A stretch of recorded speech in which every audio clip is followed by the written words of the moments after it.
Some of this country's most common professions, from trucking to nursing, can also be its most dangerous because they can make you the fattest. They involve little exercise, lots of stress, and long hours of sitting.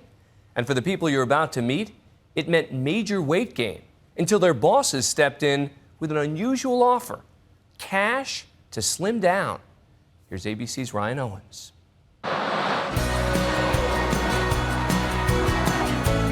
Truckers haul millions of tons across this country every day.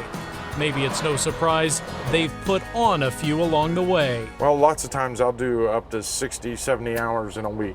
Troy Robbins is typical. He drives up to 700 miles a day, spends up to 14 hours every day sitting right here. And when he stops at a truck stop, his dining choices range from grease to greasier with a side of sugar. Before long, the 47-year-old weighed nearly 500 pounds, and the prospect of losing it seemed as grim as the selection back at the truck stop. He has plenty of company. One study found a whopping 86% of this nation's 3.2 million truck drivers are overweight or obese. Trucking is always near the top of the list of jobs that make people fat. So is manufacturing and clerical, all of that time sitting. But here's one that might surprise you: healthcare workers. But in, of all places, Milwaukee, Wisconsin, home of brats and beer, where trans fats are nothing short of an essential food group, they're trying to do something about it. Milwaukee is also home to Aurora Healthcare, Wisconsin's largest private employer.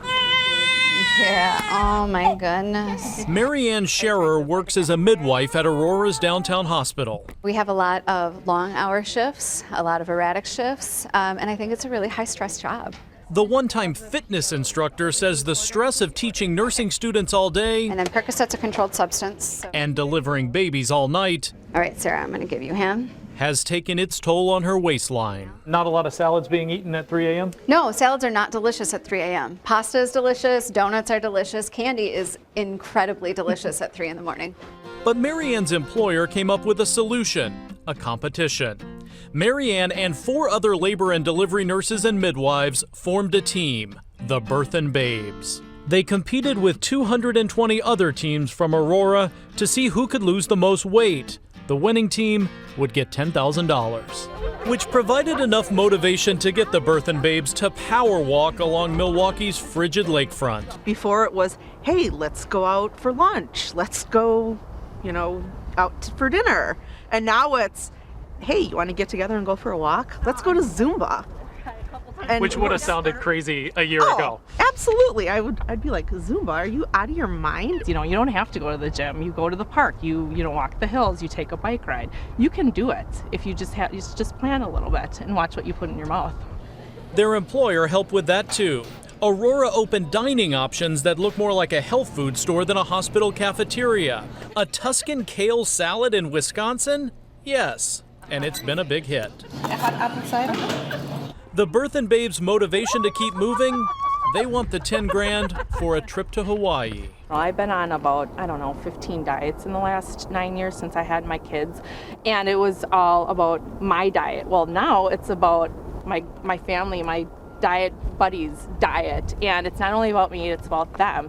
If I don't meet my goal, I'm disappointing everybody else in our group. And it's great to be able to text somebody and say, oh God, I really want a donut right now. And for them to say, go work out or drink some water or, eat some carrot sticks or you can do this, until that craving passes. I mean, it sounds cheesy, but it works, right? It does. It does. It does. That's old school, Jordan. Marianne says as healthcare workers, they have an additional motivation. Our image to our patients, look, we've fallen down too. We're not perfect, we don't eat great, but there's a way that you can do it, even if you're as busy as we are. Remember Troy? He had a unique incentive to hit the gym, something more valuable than money. After his wife died of cancer, his sons confronted him. Especially my 13-year-old. He's the one that said, Dad, do it. He goes, you got to get healthy. To hear it come from him, I guess, is what motivated me to get it done. Troy promised he would, even though as a single dad, he needed his sedentary job more than ever.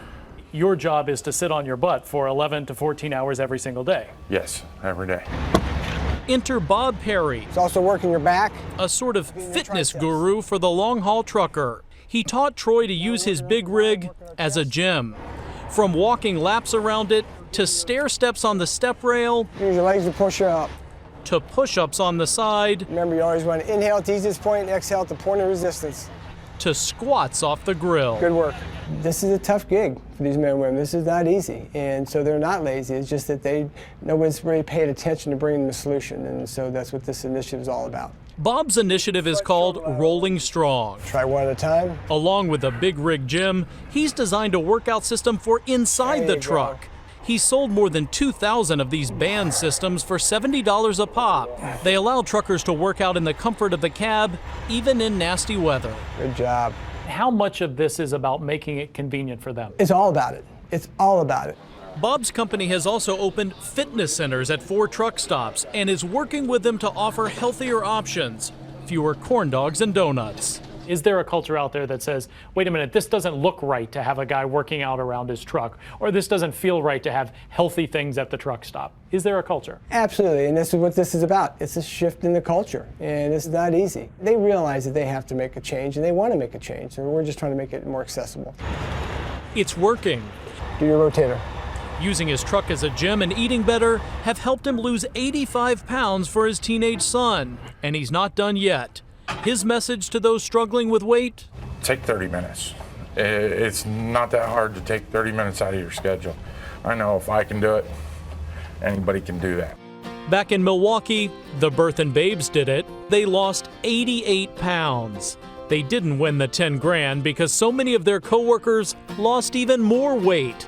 During the 8 months of the competition, Aurora's 30,000 employees lost a total of 20 tons. The nurses say anyone can do it. Just get moving. Get off your butt and get moving. I'm Ryan Owens for Nightline in Milwaukee.